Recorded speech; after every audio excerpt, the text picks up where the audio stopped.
Hello friends. सो मैं आपको ये सेकेंड वीडियो को आप लोगों को वेलकम बताता हूँ। तो जैसे हमने कल देखा था वीडियो में, हमने कुछ ट्रेडिंग व्यूज कैसे एक्सेस करना है वो हमने सीखा था। उसके बाद कुछ मेनूज, उसके बारे में क्या क्या मेनू है उसके बारे में थोड़ा जानकारी हमने लिया था कि ये सारे मेनू में ट्रेडिंग ट्रेंड लाइन कैसे खींचना है और पैटर्न्स वगैरह खींचने के लिए ट्रेंड लाइन का क्या इंपॉर्टेंस है। और उसके बाद हमने कुछ टाइम फ्रेम्स के बारे में देखा था। सो दैट मोटा मोटी कल हमने इंट्रोडक्शन देख ही लिया था कि कैसे एक बिगनर्स के लिए है। तो अभी जो आज से जो मैं वीडियो बना रहा हूँ ये आपके लिए इम्पोर्टेंट ही होगा। कल वाला भी इम्पोर्टेंट था, लेकिन जैसे आजकल सारे लोगों को थोड़ा बहुत पता है, लेकिन इसके बाद जो मैं आज वीडियो बना रहा हूँ इसको आपको और थोड़ा थोड़ा लेवल हाई होता रहेगा और आप लोग थोड़ा सा हम एक्सीलेंस के तरह एडवांस होंगे। सो दैट आज इस वीडियो में हम कवर करेंगे सपोर्ट रेजिस्टेंस। मैंने वो सपोर्ट रेजिस्टेंस, इंडिकेटर क्या होता है, वॉल्यूम, ईएमए के बारे में बात करेंगे। सो दैट लेकिन थोड़ा सा बात ना, जो कल वाला वीडियो के ऊपर थोड़ा सा एक ग्लिम्स लुक डालते हैं। ताकि जैसे मैंने बताया था कि आपको ट्रेडिंग व्यू लाने के लिए आपको ट्रेडिंग व्यू डब्ल्यू मार्क है, वैसे चार्ट्स में क्लिक करके आपको ऐसा इंटरफेस आ जाएगा करके मैंने आप लोगों को बताया था। तो सो दैट हम अभी देखते हैं कि ये ट्रेंड लाइन खींचने के लिए, तो कल मैंने ये ट्रेंड लाइन के बारे में बताया था। अभी रे यूज करके देखते हैं। आपको क्या करना है, टॉप टू टॉप कनेक्ट करना है। तो रे टू रे आपने कनेक्ट कर ही दिया। तो ये कर दिया। तो जैसे आपने देखा होगा ना कि मैंने अपने जो वीडियो लिस्ट है उसमें एक आर्यन स्टॉक्स का हमने एनालिसिस पिछले हफ्ते किया था। तो वो स्टॉक्स मतलब हमने करने के बाद वो लगभग 10 से 12% तक का मार चुका है। तो इतना इम्पोर्टेंस होता है एनालिसिस का, टेक्निकल एनालिसिस का ये होता है। सो दैट आपको इस चीज को थोड़ा सीरियस लेना चाहिए अगर if you are really serious about this thing. So that now ये मैंने पहले बताया था, कोई भी चार्ट्स को एनालिसिस इस हिसाब से होता है। पहले मंथली कैंडल्स में हम जाते हैं, फिर वीकली में चलते हैं, फिर उसके बाद डेली में चलते हैं। तो हमने फर्स्ट मंथली में क्या किया, हमने ट्रेंड लाइन खींच लिया। तो वीकली में थोड़ा चलेंगे, तो वीकली में हमने ट्रेंड लाइन फिर एक रे के ऊपर क्लिक करेंगे। तो रे के ऊपर क्लिक करके फिर हम उसको ये बॉटम टू बॉटम कनेक्ट करेंगे। सो दैट आप जैसे देख पा रहे होंगे, तो थोड़ा सा इसको क्या करना है, डाउन टू डाउन कनेक्ट करना है। जितना कनेक्शन होगा उसका आपको इम्पोर्टेंस मिलेगा। ठीक है। तो हमें रफली एक आइडिया आ रहा है कि ये एक ऐसा पैटर्न्स बन रहा है। सो दैट आपको क्या होगा, जैसे धीरे धीरे बनाएंगे तो क्लैरिटी आता रहेगा। तो आपने एक देखा ये एक मतलब एक रेंज के अंदर, ये ट्रायंगल इसको बोलते हैं। तो एक ये रेंज के अंदर ऐसे घूम रहा है, यहाँ ऊपर जा रहा है, वहां से ऊपर नहीं जा पाया, फिर नीचे आया, इसके यहाँ पर सपोर्ट लिया, मतलब इसको बोलते हैं इससे नीचे नहीं जा पा रहे क्योंकि यहाँ पर बायर बैठे हुए हैं जो प्राइस को ऊपर लेके जा रहे हैं और यहाँ सेलर्स बैठे हुए हैं जो वहां से सेल करते हैं। सो दैट ये बायर्स, मैंने पहले ही बताया था, बायर्स एंड सेलर्स के बीच में जो भी एक्टिविटीज होता है वो एक चार्ट्स में दर्शाता है। तो इस हिसाब से यहाँ से ये बायर्स ले जाते हैं, यहाँ से सेलर्स यहाँ ले जाते हैं। इस चीज को बोलते हैं कि एक ये रेंज में बाउंड होके रखा है। तो उसमें हम क्या लिखेंगे, इधर हम टेक्स्ट पे जाएंगे और इधर लिखेंगे ये रेजिस्टेंस। Okay, resistance. तो हम ये लाइन को हमने लिख दिया कि ये रेजिस्टेंस है। रेजिस्टेंस इन द सेंस, आप जैसे कोई भी इंग्लिश में इसका मीनिंग अगर ढूंढने चलेंगे तो रेजिस्ट कर रहा है कोई चीज को। आप कोई चीज को अगर एक बाउंड्री है वो आपको रेजिस्ट कर रहा है, मतलब आपको रुकावट दे रहा है, तो उसको इसलिए बोलते हैं रेजिस्टेंस, जिस लेवल को मतलब क्रॉस नहीं हो पा रहे। और उसके बाद हम अगर बात करेंगे तो इस लेवल को क्या बोलते हैं, इसको बोलते हैं सपोर्ट। सपोर्ट। तो ये वाला जो लाइन है, तो इसको बोलते हैं रेजिस्टेंस और इसको बोलते हैं सपोर्ट। सपोर्ट एंड रेजिस्टेंस को हमेशा कोई भी पैटर्न्स रेस्पेक्ट देता है और इसका बहुत इंपॉर्टेंस रोल भी होता है।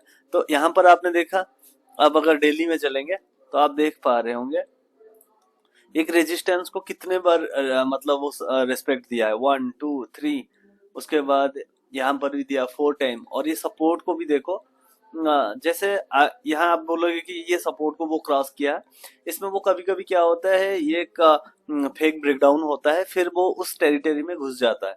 तो ये हम आगे आगे पढ़ेंगे वो कब फेक ब्रेकडाउन होता है, ब्रेकआउट होता है, तो मैं सिखाऊंगा। लेकिन आप अभी ये देखो कि ये कैसे एक रेजिस्टेंस और सपोर्ट की तरह काम करता है, क्योंकि ये जो स्टॉक मार्केट का जो बेसिक कंसेप्ट है रेजिस्टेंस और सपोर्ट के बीच में रखा हुआ है। आप जैसे जैसे ट्रेंड लाइन जितना जितना ज्यादा खींचोगे तो आपको उतना उतना क्लैरिटी आता रहेगा सपोर्ट रेजिस्टेंस। और एक बार आप ना सपोर्ट एंड रेजिस्टेंस अच्छे से खींचना शुरू कर दिया सो दैट आपको बहुत प्यारा लगेगा कि ये देखो।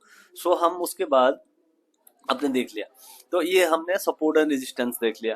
तो उसके अंदर भी आप इसको डेली टाइम फ्रेम में और भी हम इसके ऊपर सपोर्ट रेजिस्टेंस खींच सकते हैं। कैसे खींचेंगे, आप ये ट्रेंड लाइन ले लो और ले लिया सारे ये जो है इसके अंदर भी कनेक्ट करो, ठीक है।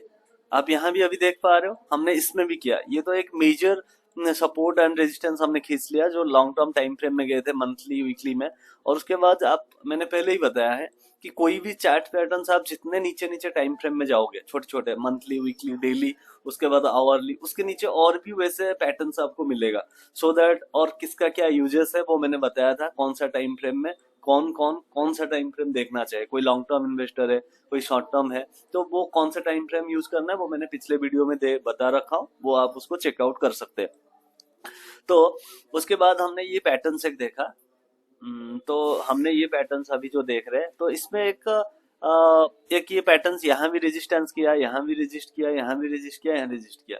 तो और एक चीज मैंने बताता हूँ कि ये जो रेजिस्टेंस जितने बार करता है कोई भी लेवल्स को, ये देखो ये 2022 के बाद ये जा ही नहीं पा रहा है, मतलब 2022 से लेके यहाँ तक आप अगर देखोगे 2024 लगभग 2 साल इसके अंदर निकाल रहा है। तो जितने लॉन्ग टाइम फ्रेम के लिए कोई भी चीज को रेजिस्ट करता है किसी रेंज बाउंड के अंदर घूमता है तो उसके अंदर से जब निकलता है ना कोई भी तो उसका उतना पोटेंशियल होता है। सो उस चीज को भी हमें ध्यान देना चाहिए। सो अभी ये पैटर्न जो बन रहा है मैं आपको एक बार दिखा देता हूँ। ये head and shoulder, inverted head and shoulder. तो इन्वर्टेड हेड एंड शोल्डर के लिए आप ये चार्ट पैटर्न को जो हेड एंड शोल्डर है आप यहाँ क्रॉस करोगे, यहाँ ये करोगे और यहाँ ले जाओगे इधर करके,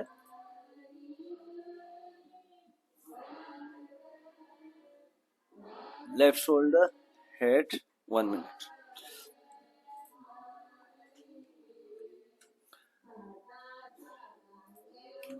आपको मैं दूसरे वाले में दिखाता हूँ, ठीक है।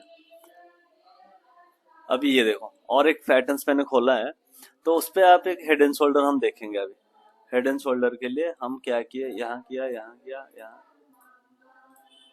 हाँ वो एक्चुअली उसमें काम नहीं दिया सो दैट मैंने आपको एक क्लैरिटी के लिए इसमें दिखाया। तो एक इन्वर्टेड हेड एंड शोल्डर ये होता है। इन्वर्टेड हेड एंड शोल्डर क्या होता है, एक चीज मैं आपको बताता हूँ। कोई भी चीज का आपका ये जैसे दो कंधा है, इसको बोलते हैं शोल्डर और इसको बोलते हैं हेड, ये सिंपल सा है। तो हेड एंड शोल्डर ऐसे ही होता है। आपको एक हेड एंड शोल्डर भी करके मैं दिखाता हूँ, कोई भी चार्ट पैटर्न्स में। तो चलो मैं एक ऐसे ही दिखा देता हूँ आपको हेड एंड शोल्डर। ये एक ये हेड एंड शोल्डर पैटर्न जैसे मैंने स्क्रीन पे आप लोगों को दिखाया, आप देखेंगे ये हो गया लेफ्ट शोल्डर है, राइट शोल्डर, ये हेड है। ये एक पैटर्न है, हम इसके आगे आगे चलेंगे तो पैटर्न बताऊंगा मैं आप लोगों को सारे पैटर्न, कैसे हेड एंड शोल्डर है, कैसे फ्लैग एंड पोल है, ये सारे बताएंगे। लेकिन अभी ये कॉन्सेप्ट में आ गया सो दैट मैं थोड़ा सा इसको मोटा मोटी कवर कर देता हूँ। तो ये लेफ्ट शोल्डर है, तो इसका कितना पोटेंशियल होता है वो भी मैं बताऊंगा बाद में। लेकिन ये जैसे चार्ट पैटर्न है ना, इसके बेस में हमें पता चलता है ये इसका इंपॉर्टेंस क्या है। तो ट्रेंड लाइन से यही पता चलता है, एक ट्रेंड लाइन को आप खींचने जैसे जैसे शुरू करोगे तो आपको पता चलेगा इसका इंपॉर्टेंस क्या होता है।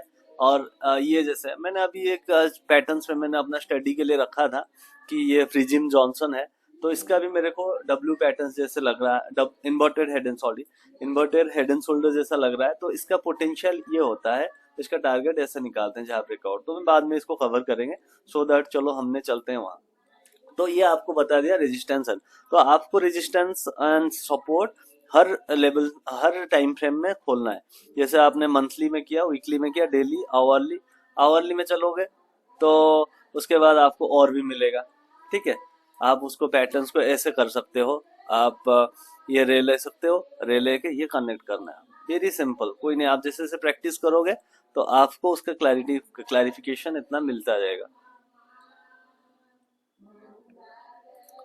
और अभी अभी हम क्या देख रहे हैं इसमें, अभी देख रहे हैं ये जैसे है ना, ये भी एक रेंज बाउंड के अंदर घूम रहा है, range bound in the sense ये एक higher high lower higher high करके जा रहा है, स्टॉक का प्राइस बढ़ रहा है लेकिन ये यहाँ रेस्पेक्ट देते जा रहा है, इससे नीचे नहीं आ रहा है, इससे नीचे नहीं आ रहा है, उससे ऊपर नहीं जा रहा है, ऐसे एक रेंज बाउंड हो के ऊपर जा रहा है। So that this is the primary intention जो बताने का मेरा कोशिश है कि आपको स्टॉक्स का जो रेजिस्टेंस एंड सपोर्ट खींचना आना चाहिए। उसका इम्पोर्टेंस और भी आगे बताऊंगा कैसे कैसे एक स्टॉक्स का जब हम टारगेट निकालते हैं कोई भी एनालिसिस के बेस में। कभी टाटा मोटर जब 600 पे था, एक बार हमने एनालिसिस किया था पिछले साल 1200 का टारगेट, और वो इस साल 1200 आ गया, डबल हो गया कहने के लिए। अगर किसी ने लिया होगा, मेरे पास तो पहले का है, लेकिन मैं ये बोल रहा हूँ कि इतना इम्पोर्टेंस और इतना पोटेंशियल होता है एनालिसिस में, टेक्निकल एनालिसिस में, जो आपको ये ट्रेंड लाइन के बेस से ही पता चलता है। तो नेक्स्ट अभी सीखेंगे चलेंगे, सपोर्ट एंड रेजिस्टेंस हमने कवर कर लिया, तो उसमें इंडिकेटर। तो चलो हम इंडिकेटर की बात करते हैं। इंडिकेटर का इंपॉर्टेंस क्या होता है? फर्स्ट ऑफ ऑल, इंडिकेटर वो चीज होता है कि हमने जैसे ये सपोर्ट एंड रेजिस्टेंस को खोल दिया, ठीक है,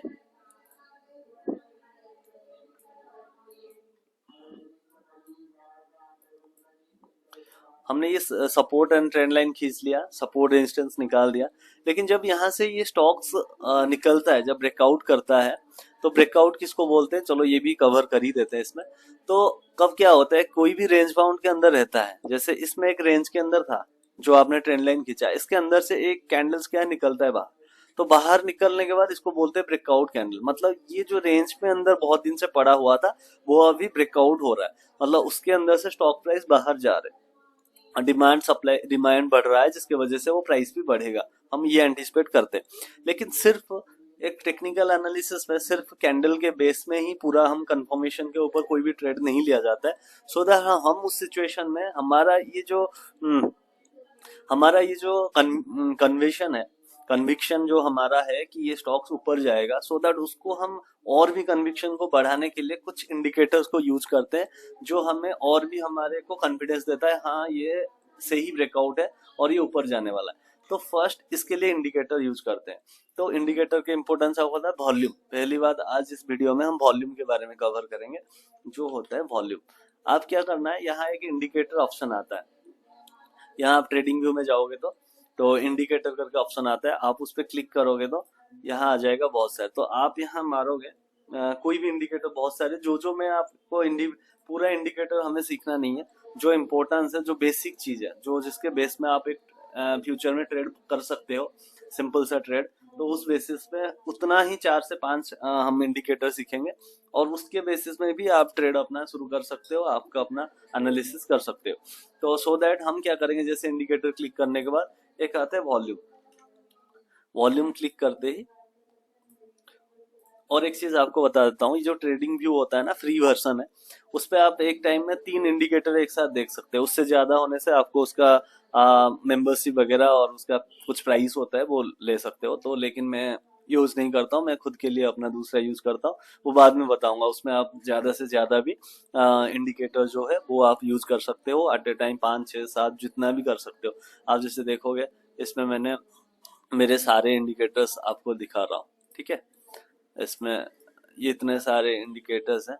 तो इसके बेसिस में मेरा ये जैसे सेटअप है, तो इसके बेसिस में इसमें बहुत सारी चीजें, ये भी आप लोगों को सिखाऊंगा सर धीरे धीरे, लेकिन एक साथ नहीं सिखा सकता हूँ क्योंकि ना मेरे लिए पॉसिबल है ना आप लोगों के लिए पॉसिबल, तो एक एक छोटा छोटा करके सीखेंगे। चलो, हमने क्या किया, इंडिकेटर पे चले और हमने वॉल्यूम हमने कर ही दिया है, ये वॉल्यूम हमारे पास आ गया है। तो इसको हाइड भी ऐसे कर सकते हो, उसको ऐसे देख भी सकते हो, ठीक है। इसके एक आई के जैसा आंख की तरह दिखाई देता है एक सिंबल, उसके ऊपर अगर क्लिक करोगे ये आंख बंद हो जाएगा, मतलब जो इंडिकेटर है जो शो कर रहा है स्क्रीन में वो बंद हो जाएगा, और उसको खोलोगे तो वो खुल जाएगा। तो ये कहने का मतलब, ये फर्स्ट जो इंडिकेटर है वॉल्यूम इंडिकेटर का इंपोर्टेंस क्या होता है। वॉल्यूम इंडिकेटर का इंपोर्टेंस ये होता है कि ये जो वॉल्यूम होता है, कोई भी चीज वॉल्यूम क्या होता है, वॉल्यूम वो चीज होता है किस चीज का ग्रेविटी कितना है, मतलब यहाँ आप देख पा रहे होंगे, तो ये एक वॉल्यूम, मेजर वॉल्यूम था। आप इसको ऐसे कर सकते हो कि आप जितना पास्ट में वॉल्यूम, ये सारे कैंडल्स जो है वॉल्यूम को रिप्रेजेंट करता है। लाल वाला सेलर्स का वॉल्यूम को दिखाता है, ग्रीन वाला बायर्स का वॉल्यूम्स को दिखाता है। जैसे आप लोगों को पता है मार्केट में बायर्स ज्यादा होंगे तो प्राइस ऊपर जाएगा, सेलर्स ज्यादा होंगे तो नीचे आएगा। सो दैट इस वीडियो में क्या हो रहा है, दिखा रहा हूँ जैसे स्क्रीन पे आप लोगों को कि ये जो कैंडल्स ग्रीन वाला है ये बायर्स का पोटेंशियल को दिखाते हैं। वॉल्यूम मतलब उसका पोटेंशियल, कितना ग्रेविटी है, कितना फोर्स के साथ वो लोग जा रहे हैं, तो वो होता है उसका वॉल्यूम का इम्पोर्टेंस। तो आप देख रहे हैं जब ये एक ब्रेक आपने ये ट्रेंड लाइन खींच लिया, ट्रेंड लाइन आपने खींच लिया, ट्रेंड लाइन के बाद आपने देखा यहाँ से ब्रेकआउट हो गया, इस कैंडल को बोलते हैं ब्रेकआउट कैंडल। ठीक है, मैं आपको इसको एक ये बना के दिखा देता हूँ। ठीक है,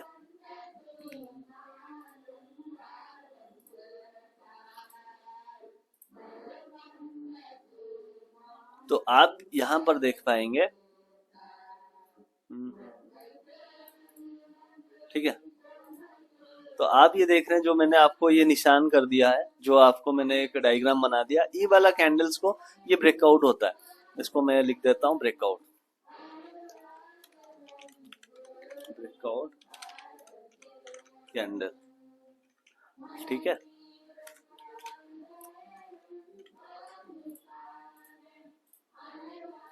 तो आपको ये कैंडल होता है ब्रेकआउट कैंडल। तो आपने ये पहली बात क्या किया, आपने सारे चीज को आपने ट्रेंड लाइन खींच लिया, सो दैट अभी आपको पता चला ये कैंडल में ब्रेकआउट हो गया। तो ब्रेकआउट के बाद हमारा क्या काम होता है कि यहाँ से स्टॉक्स कितना ऊपर जाएगा। तो जैसे मैं एक स्टॉक्स को दिखा देता हूँ, तो हमने स्टॉक्स का जो टारगेट निकालने के लिए क्या करते हैं, प्राइस रेंज लेते हैं। प्राइस रेंज पे हम देखते हैं कि ये इसका डिस्टेंस था, तो इसके डिस्टेंस के बेसिस में हम क्या करेंगे, तो हम क्या करते हैं इसको ऊपर लेके लगाते हैं। तो इसके बाद उसका टारगेट आपने 108, जब यहाँ ब्रेकआउट किया था 78 से, 78 से जब ब्रेकआउट किया था, आपको इसके साथ साथ दूसरे चीज क्या एनालिसिस करना है, ये आपका ये जो वॉल्यूम है कितना वॉल्यूम था। तो आप देख रहे हो जो पास्ट वॉल्यूम जितना भी था, ये शुरुआत कब हुआ, 2021 में। आप देख पा रहे हो स्क्रीन पे, मैंने कल भी ये बताया था कोई भी स्टॉक्स का ये अब मंथली में देख रहे हैं तो एक कैंडल, हर एक कैंडल एक एक मंथ को रिप्रेजेंट करता है। सो दैट आप इसके ऊपर अगर मैं कर्सर रख रहा हूँ, नीचे दिखा रहा है 1 जुलाई 2021। तो इसका मतलब आपको ये जुलाई 21 से लेके जितना भी ये मतलब क्या था, जितना भी इसका वॉल्यूम था, सारे वॉल्यूम से ये अभी वाला मंथ का जो वॉल्यूम है बहुत ज्यादा है इनके हिसाब से। तो उसमें क्या आपको पता चल रहा है कि नहीं, इस बार जो बायर्स है बहुत पोटेंशियल के साथ आ रहे हैं, तो ऊपर ले जाएंगे। सो दैट आप जैसे वीकली में जाओगे, आप यहाँ आपको पता चल जाता है कहाँ पर, ये जो ब्रेकआउट कैंडल हुआ था, यहाँ पे आप चलोगे तो छोटे कैंडल में यहाँ ब्रेकआउट हुआ, फिर आया यहाँ थोड़ा रिट्रेस किया। तो मैं ये बताऊंगा रिट्रेसमेंट क्या है बाद में। तो आपको सिंपल सा ये अभी इस वीडियो में देखो कि ये जो ब्रेकआउट हो गया, ये कैंडल से जहां ब्रेकआउट हुआ था, ये वाला कैंडल से, तो इसके साथ कितना वॉल्यूम था देखो।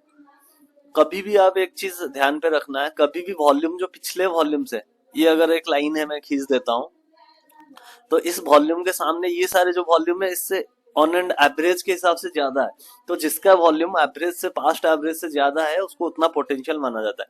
मतलब इस वॉल्यूम में इस कैंडल्स को आप अगर देखोगे, इस कैंडल को आप अगर देखोगे, इस वॉल्यूम इसके साथ ज्यादा था। मतलब देखो ग्रीन एंड रेड सबको पता है, buyer and seller, buyer and seller है, लेकिन कौन सा ग्रीन कैंडल का कितना पोटेंशियल है वो वॉल्यूम से हमें पता चलता है। और ब्रेकआउट के टाइम पे हम ये देखते हैं कि इसमें देखो कितना बड़ा वॉल्यूम है। तो यहाँ अगर कोई एंट्री लेता 80 रुपया 78 से लेके आज कितने दिन में, अगर ये था कौन सा 19 अगस्त के डेट में, या मान के चलो ये 25-26 अगस्त ये वाला कैंडल है, 26 अगस्त से लेके आज कितना तारीख है, ये वाला कैंडल था 2 सितंबर। मतलब 5 से 8 दिन, 6 दिन के अंदर ये लगभग 80 रुपया से 100 रुपया 25 to 30% रिटर्न दे चुका है। सो ये सारे पोटेंशियल होता है टेक्निकल एनालिसिस का। तो आप इसमें जितना मतलब प्रैक्टिस करोगे आपके ऊपर उतना मतलब कंट्रोल पे आएगा। सो दैट मैं आपको आज के ये वीडियो में बता दिया कि इंडिकेटर्स के ऊपर वॉल्यूम के इंडिकेटर है। ठीक है, तो नेक्स्ट वाले वीडियो में हम बात करेंगे ईएमए के बारे में, और एक इंडिकेटर के बारे में सीखेंगे। लेकिन सो प्लीज मेरा ये रिक्वेस्ट है कि अगर आप देख रहे हैं, आपको रियली आपको ये अच्छा लग रहा है, कुछ आपको कंटेंट मिल रहा है जो सीखने के लिए, सो पक्का लाइक एंड शेयर करना नहीं भूलना, सो दैट मेरे को भी थोड़ा मोटिवेशन इसमें मिलता है। So thanks guys and keep watching. और एक चीज, कुछ स्टॉक्स है मेरे लिस्ट पे जो मैंने बताया था कुछ एनालिसिस के लिए रखा है, तो वो भी मैं दिखा देता हूँ, लेकिन उसके लिए अलग से एक बना भी दूंगा। तो नाम बस बता देता हूँ कौन सा मेरे लिस्ट में है जो मैंने देखा है। एक ये फ्रीजन स्टॉक्स है, तो सारे स्टॉक्स को पहले हाइड कर देता हूँ। ये जो ये वाला है, सो हमने ये कर दिया है। सो एक रिवीजन भी इसके मदद से आपको हो जाएगा।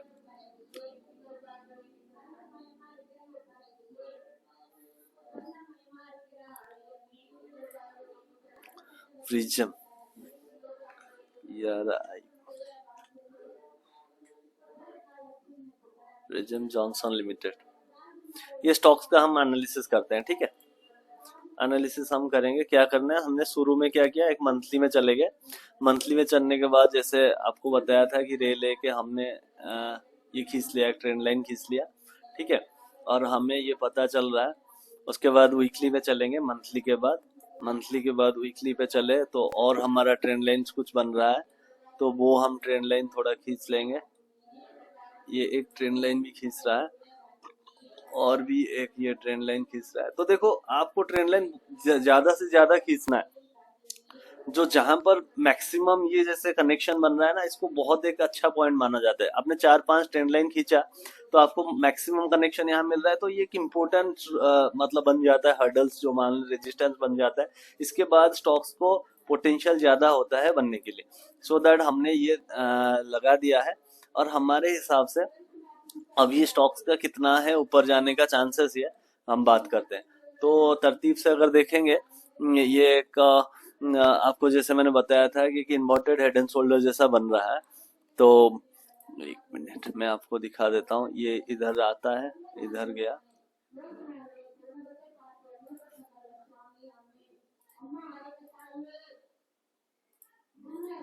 ठीक है। तो एक इन्वर्टेड हेड एंड शोल्डर, ये दोनों शोल्डर हो गए, हेड हो गए। इसका हम टारगेट के लिए हम यहाँ से ये बात करेंगे, सो दैट ये अभी जो प्रिज्म जॉनसन है, ये 265 का टारगेट के लिए हमारा स्टडी है। ये हम स्टडी के लिए नजर पे ध्यान रखेंगे, लेकिन उसके साथ साथ बहुत सारी चीज है। तो सिंपल सा जो मैंने आपको बताया, जो हमने ट्रेंड लाइन के बेसिस में जो बेसिक काम करते हैं वो इसमें देख लिया, प्रिज्म स्टॉक्स है। तो मैं अपने स्टॉक्स के हिसाब से जो जो इस हफ्ते में जो रहेगा एक्शन में, उसके ऊपर और एक वीडियो बनाऊंगा। So thanks, keep watching and take care and bye bye.